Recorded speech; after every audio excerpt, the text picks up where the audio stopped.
আইফোনের মতো বক্সি ডিজাইন, তার পাশাপাশি বড় ডিসপ্লে এবং 5000 mAh ব্যাটারির সাথে Realme C30 স্মার্টফোনটা বাংলাদেশে পাওয়া যাচ্ছে এবং এই ফোনটার প্রাইসিংটা শুরু হচ্ছে শুধুমাত্র 9999 টাকায়। তো এই 9999 টাকায় রিয়েলমি আমাদেরকে কি অফার করছে? সর্বপ্রথমে রিয়েলমির অন্য 10টা বাজেট ক্যাটাগরির স্মার্টফোনের মতোই 6.5 ইঞ্চির HD+ রেজলিউশনের ডিসপ্লেকে পাওয়া যাবে ফোনটা, যে ডিসপ্লেটা কিছুটা স্যাচুরেটেড কালার প্রডিউস করে এর বাজেট অনুযায়ী। তবে এখানে HD+ রেজলিউশনটা আপনাকে ভোগাতে পারে, কিন্তু 10,000 টাকার প্রাইসকে বিবেচনা করলে এটা একটা পারফেক্ট ডিসপ্লে। ডিসপ্লের একদম উপরের দিকে ছোট নচ এরিয়াতে 5 মেগাপিক্সেলের ডিসেন্ট কোয়ালিটির সেলফি ক্যামেরাকে ইউজ করেছে রিয়েলমি, আর পেছনে শুধুমাত্র একটা ক্যামেরা মানে 8 মেগাপিক্সেলের সেলফি ক্যামেরাকে পাওয়া যাবে। মাত্র 1 থেকে 2 বছর আগে এই 10,000 টাকার ভেতরে ফোন কোম্পানিগুলো 2টা নয় 3টা নয় 4টা ক্যামেরার স্মার্টফোনকে লঞ্চ করছিল। তো এখন আমরা সকলে বুঝে গিয়েছি যে এই ক্যামেরাগুলো একটাও কাজের হয় না, তাই শুধুমাত্র 8 মেগাপিক্সেলের ডিসেন্ট কোয়ালিটির রিয়ার ক্যামেরাকে ইউজ করা হয়েছে C30 স্মার্টফোনে, যেটা দ্বারা ফুল এইচডি রেজলিউশনে ভিডিও রেকর্ডিং তো করা যাবেই, তার পাশাপাশি নাইট মোডের ফিচার সহ বেশ কিছু টুকটাক ফিচার রয়েছে রিয়েলমির এই ফোনটার ক্যামেরা অ্যাপে।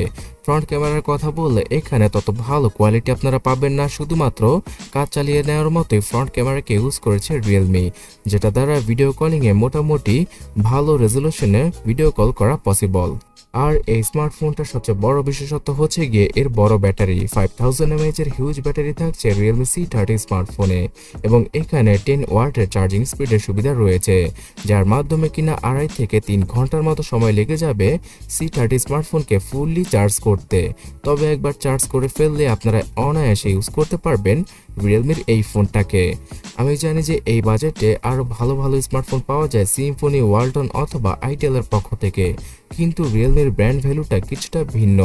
এখানে রিয়েলমির সফটওয়্যার এক্সপিরিয়েন্সের জন্য হয়তো রিয়েলমি C30 স্মার্টফোনটা অনেকেই পারচেস করবেন। তাছাড়া 1 থেকে 2 বছর ফোন ইউজ করার পরে সেটা যখন কিনা সেল করতে যাবেন আইটেল, সিম্ফনি অথবা ওয়ালটন থেকে, রিয়েলমির স্মার্টফোনের ভ্যালুটা তখনও বেশি থাকবে। রিয়েলমির ইউআই এর একটা লাইটার ভেরিয়েন্টকে মানে রিয়েলমি ইউআই আর-কে ইউজ করা হয়েছে রিয়েলমি C30 স্মার্টফোনে।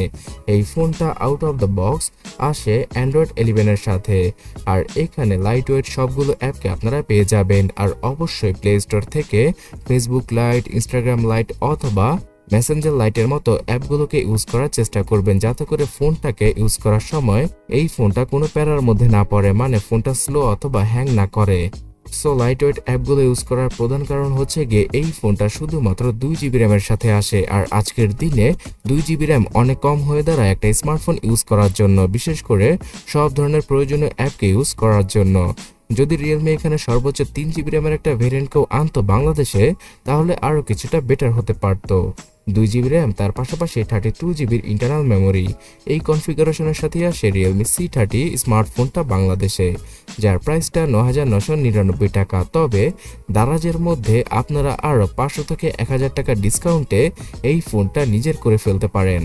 তাছাড়া রিয়েলমি C30 স্মার্টফোনটা কেনার আরও একটা মেইন রিজন হচ্ছে গিয়ে এর চিপসেট। ইউনিসকের T612 এই চিপসেটটাকে ইউজ করা হয়েছে রিয়েলমির এই ফোনটায়। সো বাজেট অনুযায়ী একটা কিলার টাইপের চিপসেট হয়ে দাঁড়ায় ইউনিসকের এই চিপসেটটি, যেটা কিনা 12 ন্যানোমিটার ফেব্রিকেশনে তৈরি করা।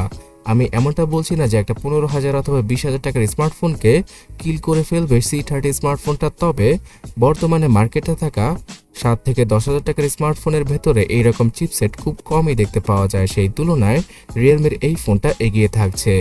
যারা কিনে এই ধরনের স্মার্টফোনগুলো কিনে থাকেন তারা শুধুমাত্র ইউটিউবে ভিডিও দেখে অথবা ফেসবুকে ভিডিও দেখে সময় পার করে দেন, কিংবা গেমিংয়ের ক্ষেত্রে লুডো আর সাবওয়ে সাফারের মতো টুকটাক গেমগুলো খেলে থাকেন, তাদের জন্যই এই C30 স্মার্টফোনটা বেস্ট হবে।